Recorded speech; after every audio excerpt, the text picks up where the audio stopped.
The storm did not wait for warning. It swept through the lives of Brenda and Ezekiel with urgency, tearing away illusions and demanding answers. For Brenda, rebellion meant stepping beyond the gates of wealth and risking everything for love. For Ezekiel, survival meant guarding not only his own life but now hers too. Every step, every glance, every heartbeat carried the weight of danger. In this second part of She was forced to marry wealth, but fell in love with a homeless beggar. Secrets became the only currency, and sacrifice the only proof of love. But the city, with its ever-watchful eyes, would not remain silent. The stakes were rising, and soon, secrets could no longer be hidden. The city was alive that evening with lights, car horns, and the constant hum of power and wealth. Yet in Brenda's mansion, an entirely different storm raged. One that no umbrella or raincoat could shield her from. Her parents had made it clear, tonight would seal her future. Mr. Gary, the cold, calculated businessman chosen to secure family alliances, would arrive for the formal engagement dinner. Every detail had been planned, the food, the wine, the seating arrangements, well concluded. Every element whispered, obedience, conformity, perfection. "Mama," she started tentatively. "Must I really marry him?" I don't." Her mother's eyes, sharp and unwavering, silenced her instantly. "Brenda, you will do as is expected. Your personal feelings are secondary. Security, status, and family honor are eternal. Mr. Gary is perfect for you. Now focus, young lady. Smile. Remember who you are." Brenda's lips pressed into a thin line. She nodded outwardly, but inside, rebellion boiled. She had tasted freedom, seen life beyond wealth, met a man who had made her feel human again. And now, her family demanded she throw that away for appearances. Brenda, seated in her bedroom, looked uneased after the meeting. Her face was flawless, her hair perfectly styled, the gown flowing and elegant, but inside, she felt hollow, suffocated, and trapped. Meanwhile, Ezekiel's world was unraveling too. An unfamiliar face from the elites approached him cautiously, with calm authority. "They're talking about you," the man muttered. "Saying you're getting too close to someone not in your class, someone rich. You are threading dangerously. You could lose everything, even what little you have now." Ezekiel's eyes narrowed. He knew rumors were dangerous, but he had underestimated how far they might travel. The world above, where wealth ruled, would not tolerate a street man daring to challenge its order even in kindness. "I don't care about gossip," Ezekiel replied quietly. "I care about survival and the truth. Always the truth." But truth could be a weapon against him now. A slip, a misstep, and his already fragile life could be destroyed. That evening, the engagement dinner began in the grand dining hall of the William mansion. Crystal chandeliers hung from the ceiling, reflecting golden light on polished marble floors. Waiters moved silently, serving courses that had cost more than many earned in a year. Every guest exuded wealth and power, carefully masking ambition and judgment behind polite smiles. Mr. Gary sat, sleek and imposing, eyes scanning Brenda like an acquisition. He smiled, perfectly practiced. "Brenda, you look perfect," he said smoothly. Brenda's stomach twisted. "Thank you," she replied softly, keeping her tone neutral, as if her heart had been trained to obey her lips rather than her emotions. The conversation was formal, polite, and suffocating. Every word from Mr. Gary reeked of entitlement. He spoke of investments, social events, and the importance of appearances, while Brenda's mind wandered back to Ezekiel, the man whose presence, warmth, and humanity made this room feel like a gilded cage she could not breathe in. Meanwhile, whispers of Ezekiel's growing notoriety had reached the ears of powerful men. One evening, he was cornered and accused of petty theft by a businessman with a grudge, who wanted to humiliate him publicly. Ezekiel's calm demeanor never wavered. "I have done nothing wrong," he said firmly, his voice echoing in the small square.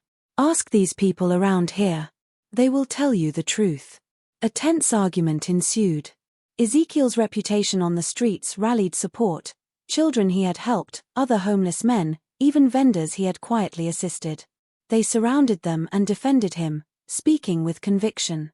But the seed of humiliation had been planted, a story that would inevitably reach Brenda's family, providing fuel for suspicion and anger.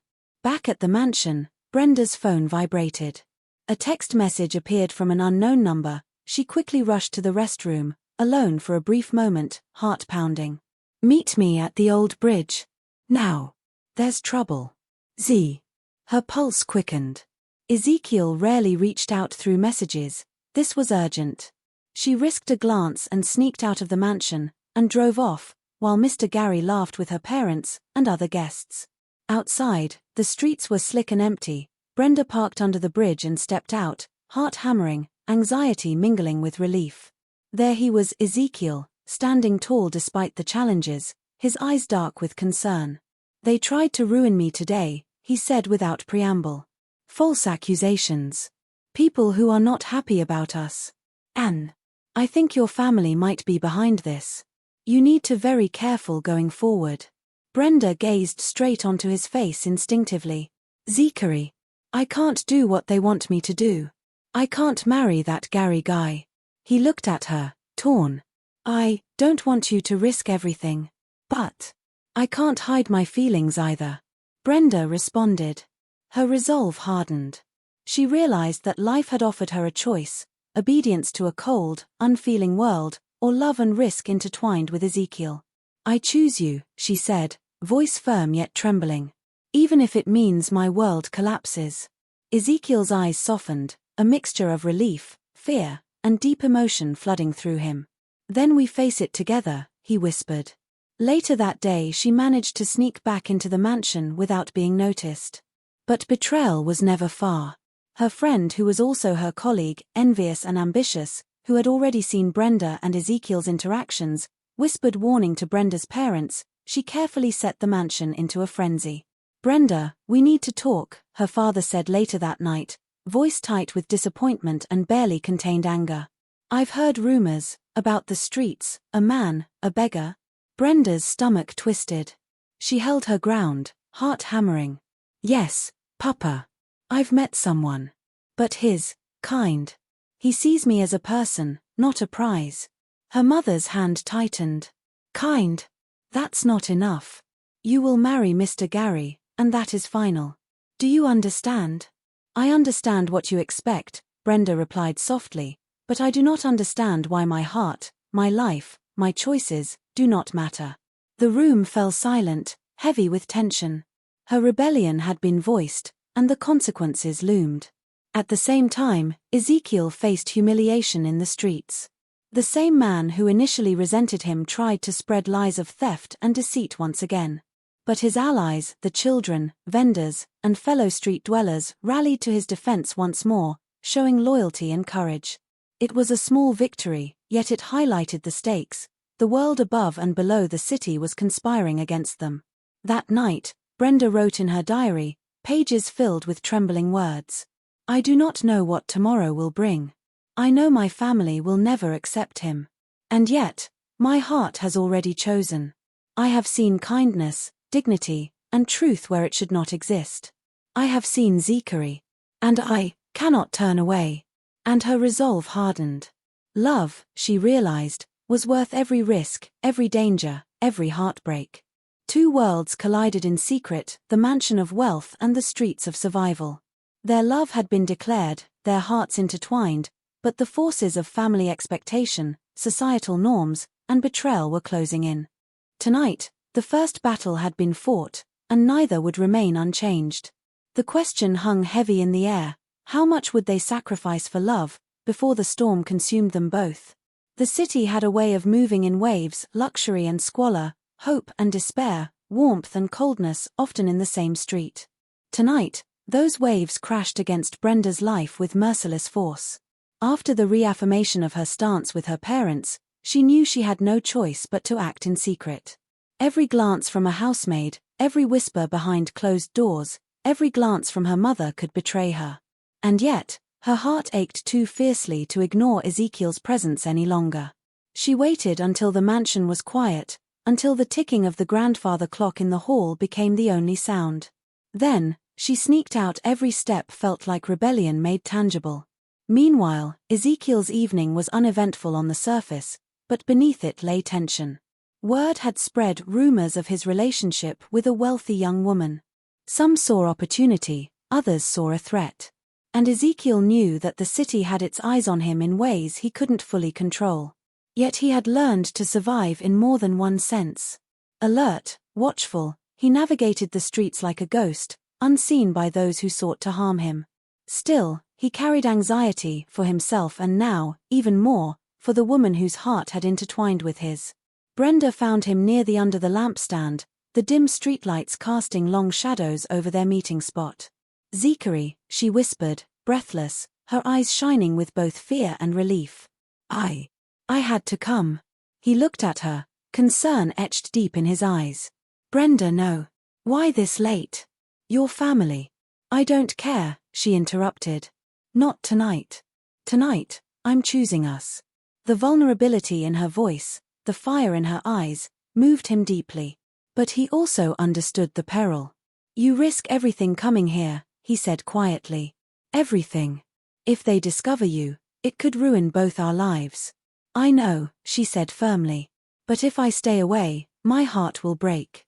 He took a deep breath and finally allowed a small, tight smile. "Then we risk it together," he said.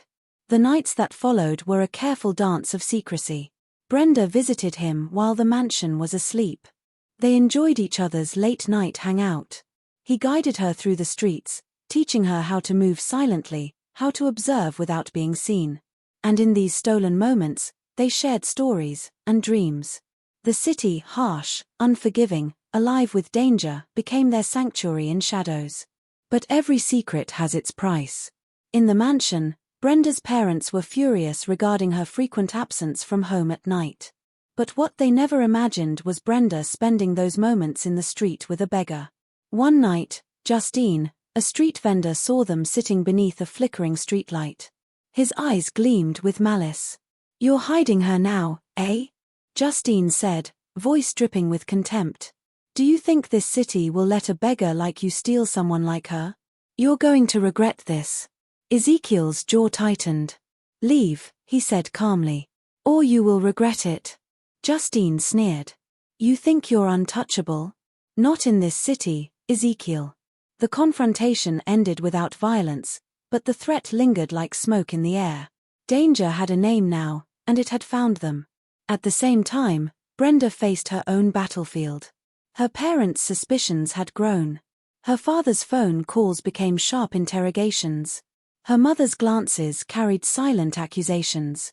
Every social event, every dinner, every handshake became a gauntlet. One day, she confided in her closest friend, Juliet. "I can't keep living like this," she whispered, tears streaking her face. "I'm suffocating. I want him. Ezekiel. Even if it destroys everything." Juliet's eyes widened. "Are you serious about this?" Brenda nodded, heart pounding. "I am. I'll do anything to be with him." And so, desperate measures began. Brenda and Ezekiel devised plans to meet in hidden locations. Each meeting carried risk, every step could be their last before discovery. Yet, the danger only deepened their connection, made each moment more precious.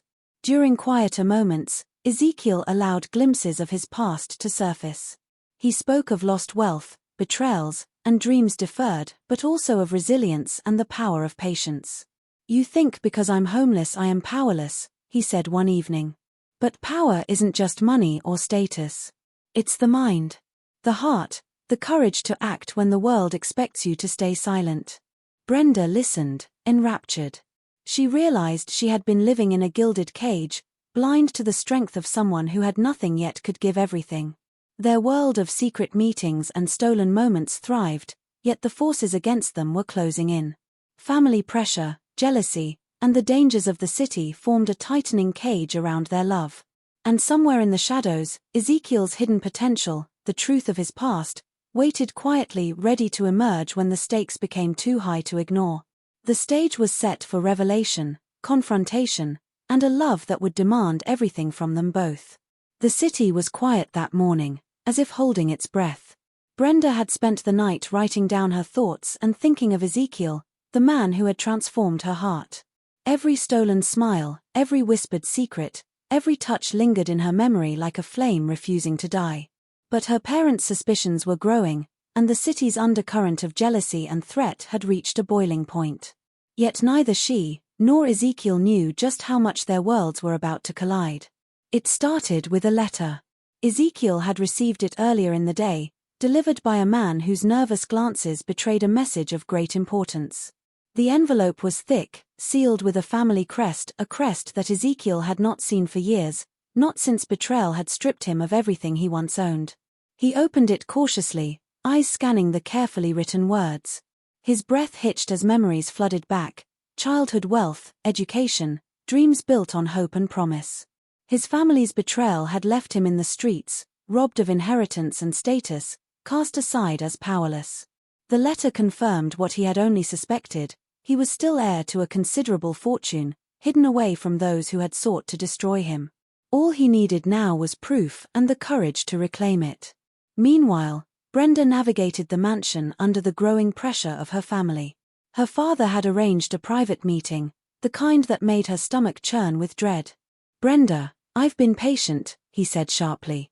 "Your defiance has gone too far. Who is the unworthy beggar you are busy with? The news is everywhere. He is beneath you. He is beneath this family. Tell me the truth. Who is he and what has he given you to eat? Obviously this is not ordinary." "I have told you the truth," Brenda replied firmly, her spine straight. "His name is Ezekiel. He is everything you are not. Kind, honest, strong, courageous, and he sees me as a person, not as a trophy to be displayed." Her father's face turned crimson with anger. "Enough. You will marry Mr. Gary. This street beggar has no place in our world." Brenda's voice rose, trembling with emotion. "You don't understand. You never have. I am not a possession. I am not a prize to be won by the highest bidder." Her mother gasped, horrified by the audacity in her daughter's tone. "Brenda, how dare you speak to your father this way? Ezekiel is the man my heart belongs to, and you will respect him, or you will see what happens when someone stands for their heart." Brenda authoritatively concluded. She had made her choice. But little did she know, Ezekiel was about to reclaim a world that would place them on equal ground or even higher. A few days later, Ezekiel arrived Brenda's family home in one of the most expensive cars. As the latest model Mercedes-Benz G-Wagon arrived the compound, Brenda's parents anticipated to see Mr. Gary alight from the SUV, only for a total stranger to step down from the vehicle. It was Ezekiel, the street beggar. Brenda stepped outside, nerves tangled with anticipation. She was covered with surprise. Before she asked questions, he told her everything. He said quietly, "I have documents, proof, legal records. I have reclaimed my fortune, hidden away by those who betrayed me. I have my company back, it's mine, by right. And with the documents received from the postman, I have finally stepped into the life I was forced to leave." Brenda's eyes widened as she carefully listened with keen interest. The evidence was undeniable. You're not just a beggar," she whispered, awe and disbelief mingling in her tone. He smiled faintly, a mixture of sadness and triumph. "I've never been just a beggar. I've been forced to survive, until now. And now, the world will see what I always was." Emotions overwhelmed her. "Zachary, you've been hiding so much pain, all this time." "I had to," he admitted softly. "To protect myself, and to survive." He affectionately pulled her closer to himself. "But now, I can stand beside you openly. And nothing, no lies, no wealth, no betrayal, can keep us apart." The revelation sent ripples through both their worlds. The news of Ezekiel's identity reached her parents like a thunderclap.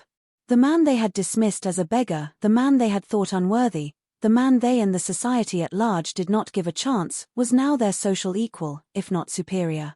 His calm, quiet dignity now came with the backing of wealth, legacy, and legal authority. Her father's face turned pale, his voice trembling as he tried to reconcile his prejudices with the truth. This cannot be." Her mother, meanwhile, struggled with disbelief. How did this happen? Brenda stood tall, heart racing with triumph and relief. Ezekiel had forever been the man I love, rich or poor, beggar or CEO. But the story was not complete without confrontation. Mr. Gary, who had been scheduled to marry Brenda, invited at the mansion the same day to finalize arrangements of his forced marriage with Brenda. On citing how affectionate Brenda and Ezekiel were, Gary's eyes widened in shock and fury. This is impossible. Ezekiel looked at him, voice steady, cold but measured. Impossible is only what people like you define it to be. I am the man Brenda chose, and she chooses me freely. And no wealth, no status, no threat can change that. I will not be a trophy, and I will not be forced, Brenda said, voice carrying through the compound like a whip. I love Ezekiel. I will marry him, and I will live my life with him. That is my choice. Do you understand? Her father's jaw tightened. He wanted to resist, to impose his authority, but the truth was undeniable. Ezekiel had not only survived, he had conquered, legally and morally, a world that had once cast him aside. I never imagined, Brenda began, her voice soft but elated, that everything would change like this. Ezekiel held her closer and gently. Sometimes, the world tests us to see if we are strong enough for each other. And sometimes, it gives us a chance to rise above, together. I've waited for someone like you all my life. Someone who sees me, really sees me. And I, he said, voice low and steady, have waited for someone like you to remind me that life is more than survival. Life is living, and loving without fear. They stood together, no longer divided by wealth or poverty, by expectation or circumstance. In that moment, nothing mattered but the love that had endured storms, betrayal, and secrecy. The revelation of Ezekiel's identity changed everything. He was no longer the beggar they had underestimated, and she was no longer the daughter trapped by family expectations. The city, the mansion, and even Mr. Gary himself had to reckon with a truth that could not be denied. Love had chosen its champions. To everyone here, he said, calm but resolute, I am Ezekiel. I am no longer a man cast aside, no longer a shadow of someone else's expectations. I am myself, worthy of love, of life, and of choice. And I claim the woman who has always seen me for who I truly am. Mr. Gary's face contorted in fury. You think money and inheritance make you a man? You are nothing compared to me. Ezekiel's eyes met his, unwavering. Money does not make a man. Character does. Love does. And today, the only thing that matters is truth and the woman I love. Brenda squeezed his hand, her eyes sparkling. We are done hiding. Done fearing. Done obeying expectations that do not honor who we are. Outside, the streets mirrored the transformation inside. The news of Ezekiel's revelation spread through whispers, then shouts, then laughter. The man who had lived in shadows was now stepping into light, not as a beggar, but as a symbol of courage, integrity, and redemption. Together, Ezekiel and Brenda walked through the city streets, hand in hand. Vendors and children who had once looked to Ezekiel as a quiet leader now nodded with respect and admiration. This feels surreal, Brenda said softly. All those months of fear, secrecy, danger, and now, this freedom. Ezekiel smiled. Freedom was always ours. We just had to claim it. And we did, together. Months later, in a quiet moment atop a rooftop overlooking the city, Brenda rested her head against Ezekiel's shoulder. The city buzzed below, alive and vibrant, but up here, there was peace. I never imagined love could be like this, she murmured. So fierce, so freeing, so true. And yet, Ezekiel said softly, it always was. We just had to fight for it. Their lips met in a tender kiss, a promise sealed not just with passion, but with the triumph of spirit over expectation, courage over fear, and love over all obstacles. The city, for all its chaos, for all its judgment, could no longer deny what had always been undeniable. Love had won. Together, they built foundations for the lost, the forgotten, and the overlooked. The streets that had once been shadowed in struggle now thrived with opportunity, warmth, and laughter. And amidst it all, the couple walked hand in hand, a proof that love, truth, and courage could conquer any obstacle. And so, the tale of the woman forced to marry wealth, but who fell in love with a homeless beggar, became a story told across the city, inspiring generations to come. Thank you for watching. Remain blessed.